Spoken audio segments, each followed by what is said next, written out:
If money were truly the source of peace and happiness, then no wealthy person would seek entertainment in immoral places, consume alcohol, become addicted to illegal substances, chase women, get involved in scandals, fall into criminal cases, commit corruption, and so on.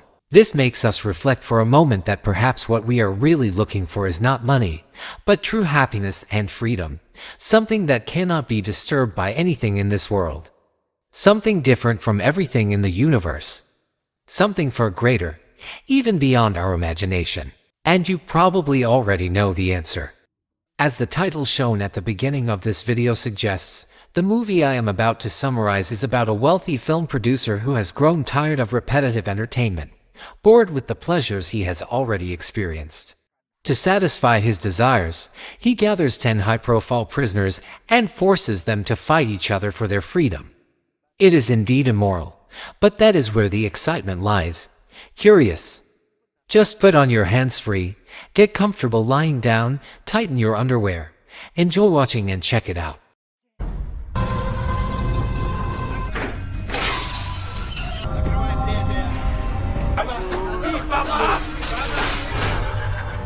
The story begins by showing to television crew members visiting the most dangerous prison in Belarus, where they were sent by a wealthy film producer named Brekal to search for the strongest fighters and recruit them into his new project.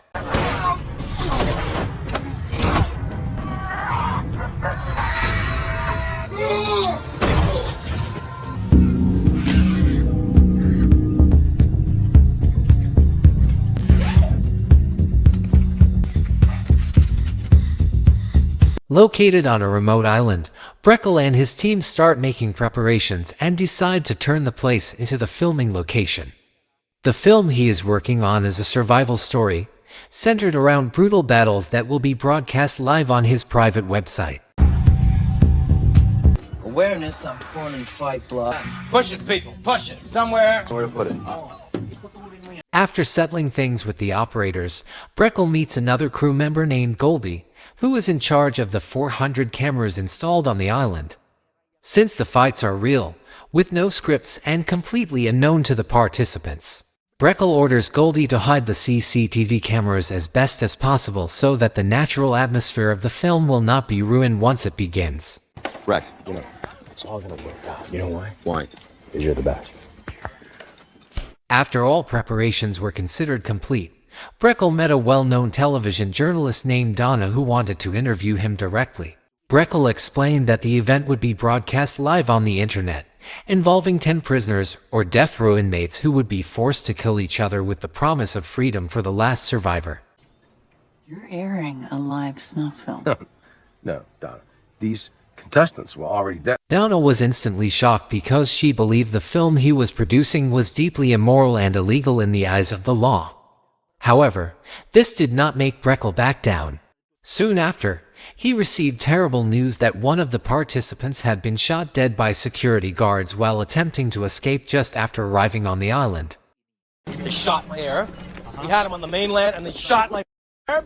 Relax, relax. Okay, we got a replacement. Since the event had received significant funding from the prison where the victim was held, Brekal had no choice but to find a replacement from the same facility. One of the crew members then suggested contacting a prison officer in El Salvador, as rumors had spread that a ruthless Arab inmate had been locked up there for a long time. In a joint in El Salvador. Warden's good to go. He's ours if we want. Get him online. Crew's en route to the prison now. A representative from the team eventually came to see firsthand how brutal and skilled this inmate was in combat. To prove his strength, the warden shackled him and sent in 2 other inmates to finish him off, and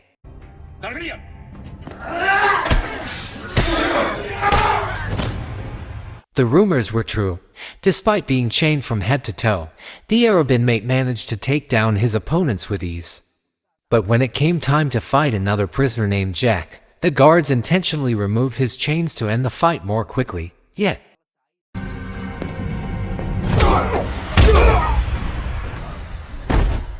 yes, unexpectedly, Jack was able to defeat the Arab inmate with only 2 punches. Brekal, who watched the fight through the live feed, was immediately impressed by Jack's ability and decided to recruit him as the replacement for the participant who had been killed. Thank you, God. Thought you wanted an Arab.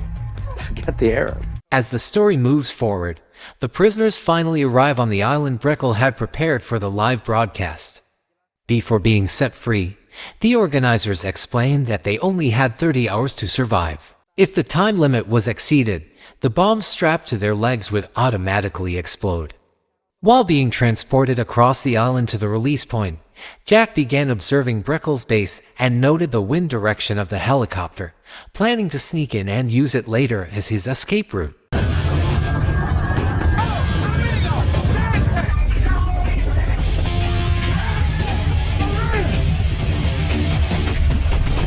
One by one, the prisoners were thrown out of the helicopter, each carrying a key to unlock the chains attached to their hands and feet. But when it was the turn of one inmate, he resisted and refused to be dropped. As a result,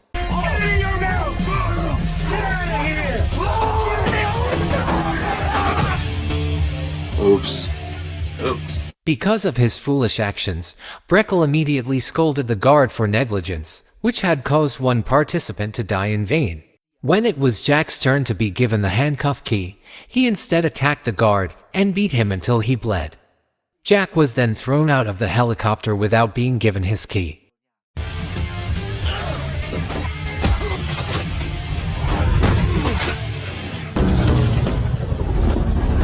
After all the prisoners had been dropped, we are introduced to a curly-haired inmate we will simply call Catherine. Spotting another inmate in the distance, Catherine quickly tried to hide behind some rocks. But it was too late, as he was already captured by another prisoner. However,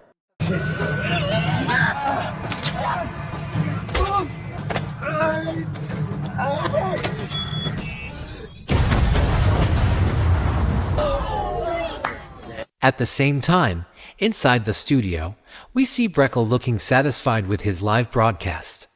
While the inmates are forced to kill each other to survive, Breckle is already raking in profits from sponsors and the growing number of VIP viewers. Listen up, people. Breck, 5 million users just logged on to the site. Okay.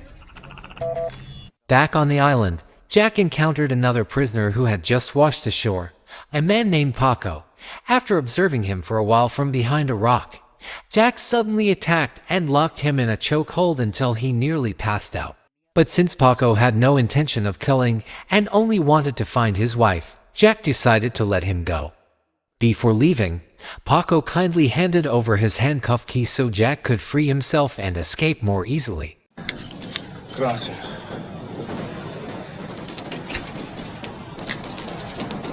Meanwhile, another inmate named Creston was caught destroying a CCTV camera that had been recording him.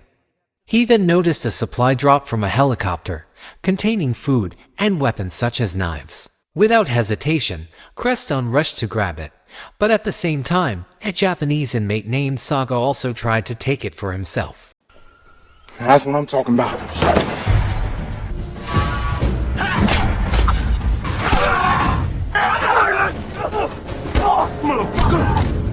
No one knew where Creston had gone, but Saga was suddenly confronted by another inmate named Starly.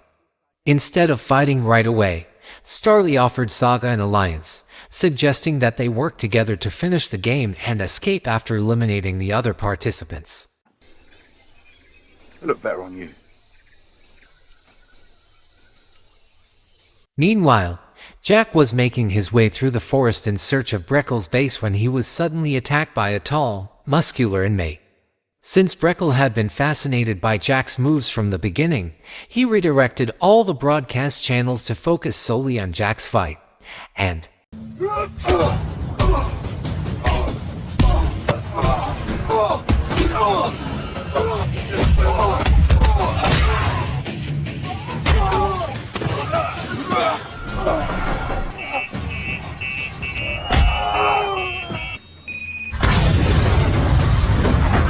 thanks to Jack's brutal performance, the number of viewers skyrocketed. What had initially been only a few thousand suddenly surged to 12 million, coming from different countries and backgrounds.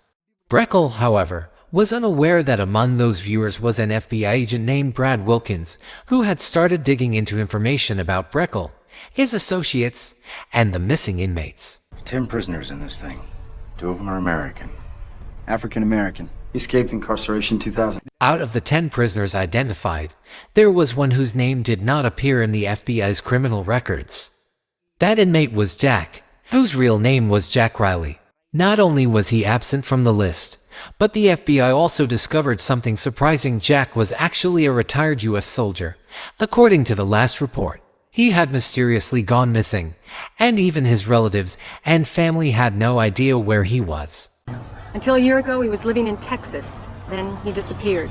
After learning this, Brad immediately contacted Jack's wife, Sarah, to inform her of her husband's current situation. He even told her that Jack was trapped in a deadly game being broadcast live on a paid website accessible to anyone. Curious and anxious, Sarah quickly went to a friend's house to borrow a computer and confirm for herself what Brad had just revealed. What do you see? Come on. Okay. What you got? I know. Try live streaming. Not long after, Brad obtained further information about Jack, discovering that the government had intentionally placed him in prison as part of a mission to assassinate one of the most dangerous drug lords. This explained why Jack's identity did not appear in any prison database. But before he could leave the prison after his mission, he was captured by Breckle, who then forced him into the brutal film that was now taking place on the Cursed Island. People like Jack Riley get paid well. And they get hired for the same reason they get fired. It's politics. Next, we are introduced to a female participant named Rosa, who turns out to be Paco's wife and was also forced to take part in this insane game. The two of them were finally reunited and shared a brief moment together. However, it did not last long as Starly and Saga appeared and attacked them. While Paco was overpowered and tied to a tree, Rosa faced a tragic fate when Starly attempted to rape her behind the bushes, right in front of Paco and the crew monitoring through CCTV. Rosa! That's one angry. Tragically, Rosa was killed after Starly raped her and then pulled the trigger on the bomb strapped to her leg. As for Paco, he managed to escape into the forest just as Saga was distracted. After witnessing the incident, several crew members began to feel that things had gone too far and should not continue. Breckle's girlfriend, Julie, urged him to stop the show immediately, and even Goldie decided to walk away. But Breckle, along with his two loyal crew members, Edie and Bella, insisted on carrying on with the live broadcast. No, this is wrong. You're getting all soft on me, are you? It's not exactly easy to watch. As night fell, Jack stumbled upon Paco, who was badly injured from Starly's earlier attack. After listening to Paco's story of tragedy, Jack decided to help him escape. Since Paco's leg was severely wounded, they took shelter in an abandoned building for the night while trying to figure out a way to disable the GPS tracker attached to his leg, which Breckle had been using to monitor them. I don't like being tracked. Whoa. And yes, Jack succeeded in damaging the GPS signal, leaving the crew baffled as he suddenly disappeared from the radar. When Breckle noticed Jack hanging from a rope, he immediately ordered the security guards to capture him, unaware that Jack had already reached his base and taken down several guards there.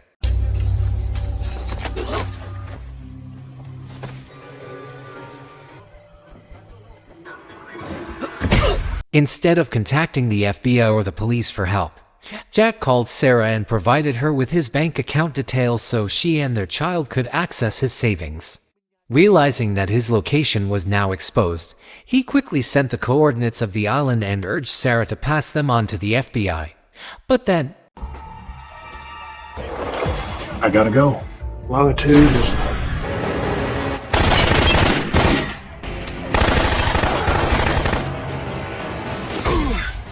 fortunately, Jack had managed to send his coordinates to Sarah just before Breckle shut down the generator, allowing him to escape and disappear once again into the forest. Meanwhile, Sarah reported her findings to Brad so that immediate action could be taken to capture Breckle and everyone involved.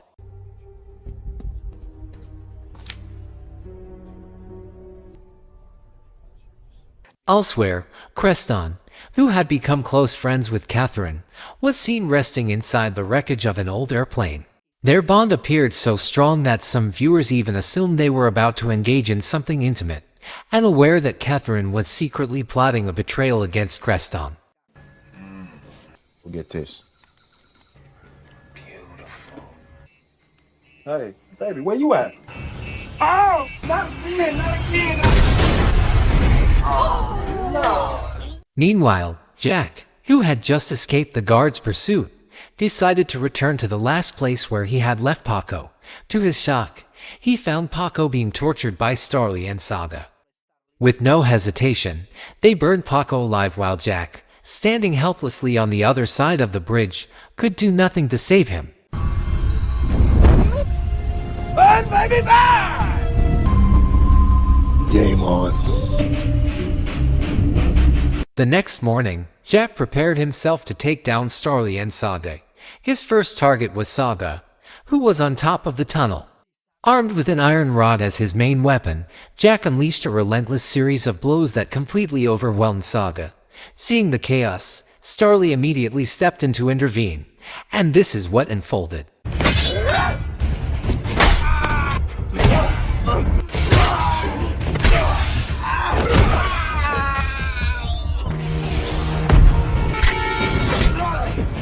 After narrowly escaping the attacks, Jack was now trapped in an abandoned warehouse that had once stored explosives, with Catherine hiding inside. Catherine tried to ambush Jack but failed. Instead, she was critically wounded when Starly shot her with an arrow. Moments later, Saga launched Molotov bombs into the warehouse, and then...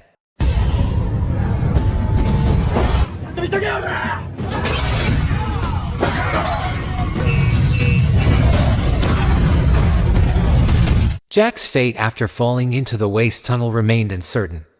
The focus then shifted to Starly and Saga, who began turning on each other, each thinking Jack was already dead. Saga struggled to get close to Starly, who still had one arrow left, forcing him to maneuver around and look for another opening.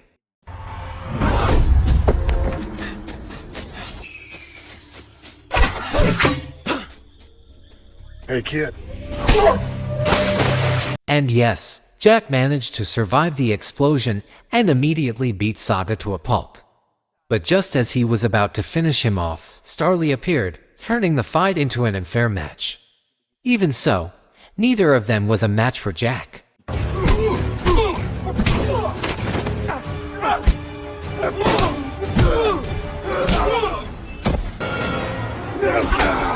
After witnessing Saga's death, Starly, unwilling to share the same fate, desperately jumped into a waterfall, followed closely by Jack, who leapt after him.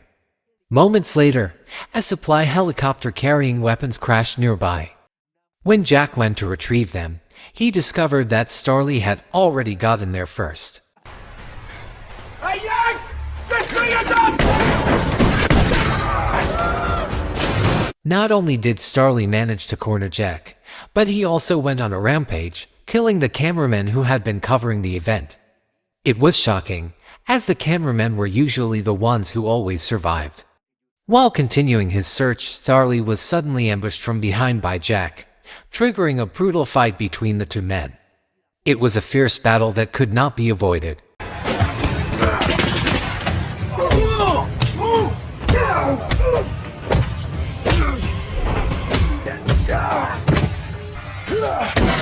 In the end, Jack was killed after Starly riddled him with bullets. The event devastated Sarah, who was now officially a widow. Even the loyal viewers who had supported Jack from the beginning were left heartbroken by his tragic death.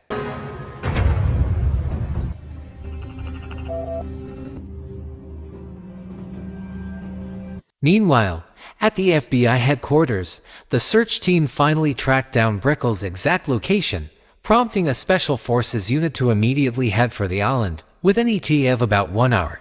But it already seemed too late, as it had sensed the FBI's approach and quickly reported it to Breckle, ignoring the others. In a cruel move, Breckle chose to abandon everyone on the island and escape with Ed aboard his private helicopter. You have a new highlights reel cut together? We'll film a closing ceremony. Upon hearing this, Goldie demanded an explanation, panicked not only about being left behind but also about their deal regarding the profits from the show. But Breckle, being cruel, cunning, greedy, and ruthless as always, ordered Ed to kill Goldie. And I don't get a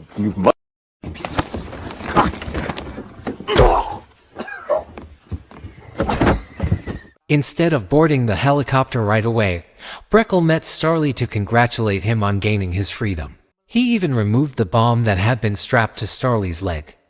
However, when Starly asked about the promised payout, Breckle pretended to forget and ordered the guards to escort him home, unaware that this was a fatal mistake. Got a spare smoke? Good man.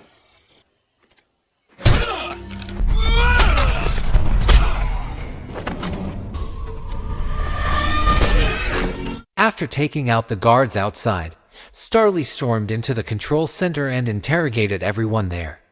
But since none of them knew where Breckle had gone, Starly opened fire and killed them all, leaving only Yuli alive. You fucking coward!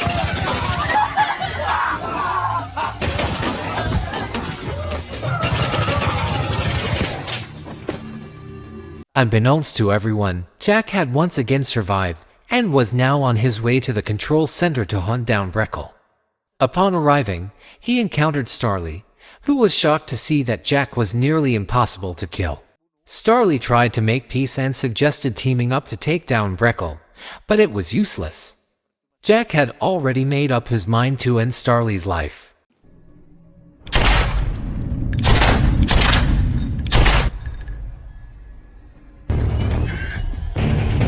And fortunately for Jack, he was too late.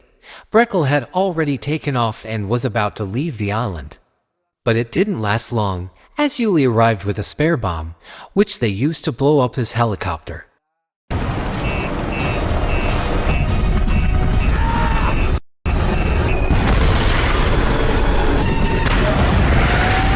With Breckle dead, Yuli kindly gave Jack the key to remove the bomb strapped to his leg and then departed.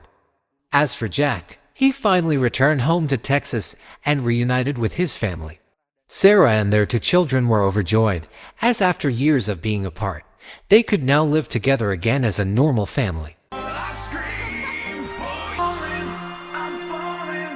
The end, a truly shocking conclusion. I'm Joe, representing the board of directors.